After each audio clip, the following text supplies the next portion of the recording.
కోనసీమ తిరుమలగా బాసులుతున్న వాడపల్లి శ్రీ భూసమేత వెంకటేశ్వర స్వామి వారి ఆలయంలో శనివారం కావడంతో ఆలయానికి వేలాదిగా భక్తజనం పోటెత్తారు. 7 శనివారాలు వెంకన్న దర్శనం 7 జన్మల పుణ్యఫలంగా భావించి వేకువజాము నుండి భక్తులు అధిక సంఖ్యలో వేలాదిగా తరలివచ్చారు. దీంతో తెల్లవారుజాము నుండి ఆలయ పరిసరాలు కిక్కిరిశాయి. ఉదయం వెంకటేశ్వర స్వామి సుప్రభాత సేవ, స్వామివారి తొలి హారతితో గోవిందుడు భక్తులకు దర్శనమిచ్చారు.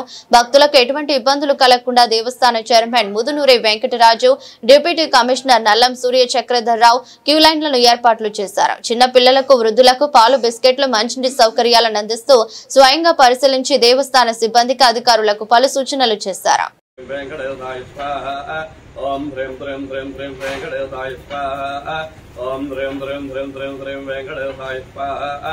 ओम ह्रीं ह्रीं ह्रीं ह्रीं वेंकटेशाय स्वाहा। ओम ह्रीं ह्रीं वेंकटेशाय स्वाहा। ओम ह्रीं ह्रीं ह्रीं ह्रीं वेंकटेशाय स्वाहा। ओम ह्रीं ह्रीं ह्रीं ह्रीं वेंकटेशाय स्वाहा। ओम ह्रीं ह्रीं ह्रीं ह्रीं वेंकटेशाय स्वाहा। ओम ह्रीं ह्रीं ह्रीं ह्रीं वेंकटेशाय स्वाहा।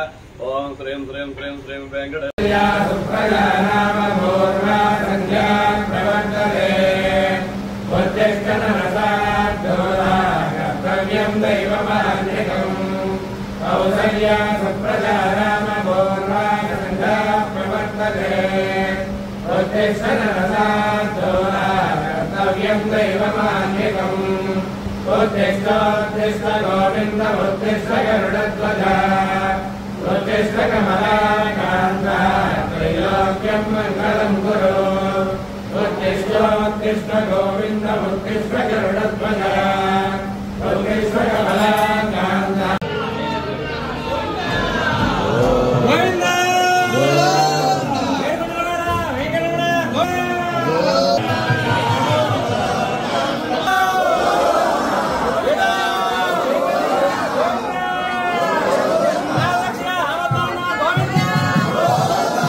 దేవరం వాస్తవులు కన్నయ్యరావు గారు సోమవారి శ్రమదానానికి 110 రూపాయల విరాళంగా చెల్లిస్తున్నారు. ఓం నమో వెంకటేశయ్య.